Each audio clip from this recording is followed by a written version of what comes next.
132 million children work in agriculture around the world, according to the International Labour Organization, in many cases out of sheer economic necessity. Founded in 2002, the International Cocoa Initiative, ICI, is dedicated to ending child and forced labour in cocoa growing. As a unique partnership between NGOs, labour unions, cocoa processors and the major chocolate brands, ICI works to change the way cocoa is grown. Learn more about our work, because every child deserves a childhood, an education, and an opportunity to escape the cycle of poverty.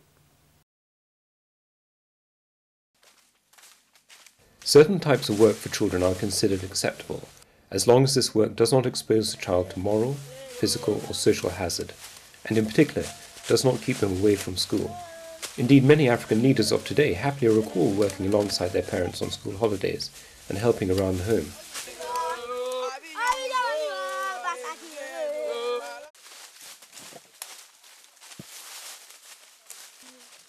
However, sometimes the work the children are expected to do is hazardous.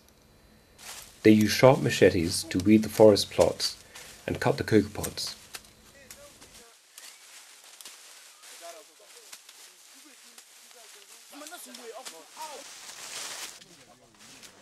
They carry heavy loads and are frequently present and unprotected when the farmers spray the crops with pesticides. When the children do take a break, they split open a few cocoa pods and suck the succulent white flesh which covers the cocoa bean.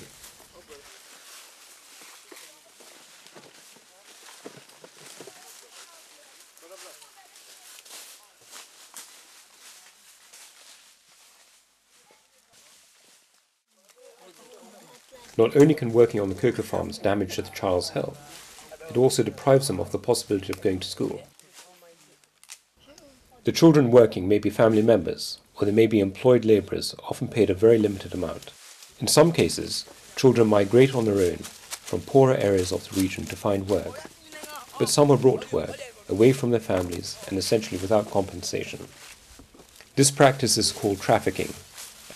The International Labour Organization's Convention 182 recommends that states criminalise trafficking and other worst forms of child labour. As in other regions of the world, children are often treated as an economic asset, and the protection of their rights needs strengthening. The ICI, founded in 2002, is a partnership of key labour unions, leading NGOs, and the major companies involved in the processing and marketing of cocoa and chocolate. The creation of this partnership recognised that child labour is a result of a number of complex issues that no single organisation can address on their own. Since 2004, ICI has worked closely with cocoa-growing communities to better understand the issues and improve conditions that will eliminate the worst forms of child labour and forced labour in the sector. Yendachi, the name for ICI's community-based programme to eliminate the worst forms of child labour in Ghana's cocoa industry, means our future in the Twi language. A perspective where there is no child labour in the cocoa sector.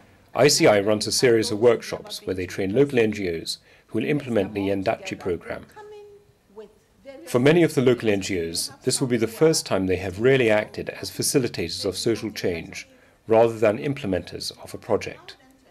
For this to work well, the training provides them with a good understanding of the issues and, most importantly, the confidence to act as a facilitator. And he gave up. And when it was time to present to the group, the NGOs become ICI's implementing partners, and it is their job to introduce Yendachi, or YDK as it is also called, into selected cocoa communities. On your discussions. Having initially introduced the Yendachi program to the community elders, the implementing partners hold separate meetings with the men, the women, the teachers, and the children. Yendachi comprises 4 stages. The first stage is dialogue and sensitization.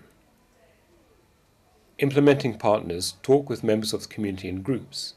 They make them aware of the hazards their children can suffer while working in the cocoa farms. They don't lecture them on how they should conduct their lives, rather they raise issues for discussion.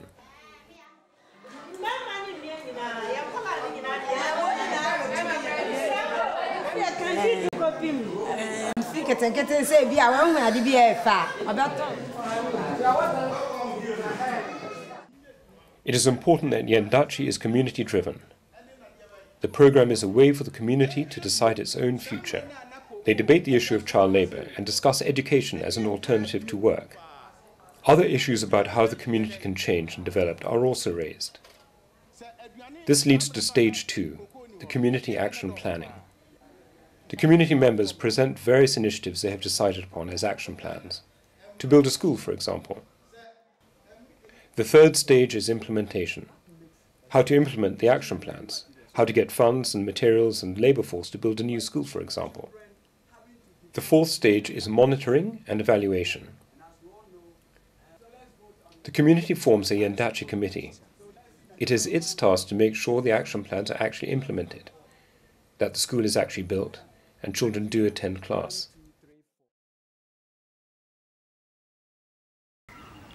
Dindi Magatabush, Medi 8 years old.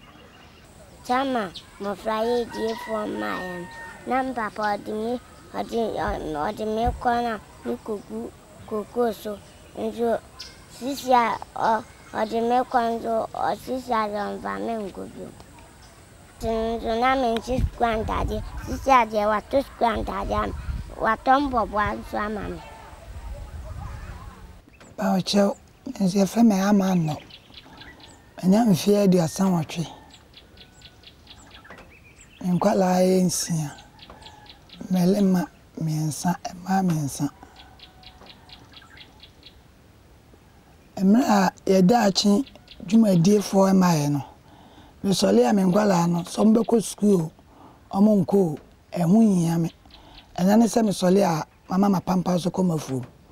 Sisi a enkwala da achindie fo mbae no be sole a binya bere aduane ma menkwala no imomu dwale siesie mo fine na mo ko school empo mo kwa aduane ni megya mo bi a mo ba awiable o mbedi bibi e mu hia bi anso no mo bi same a empo mitimi yema wo mo first na o mada achefo mbae no edu branda kwa me kodwa mitimi ka chom so mesame enko boa ma de ton enani nyina magai ahun se sa dwumadie ba so yi nkwala ne me ankasa na ho to abayabla bom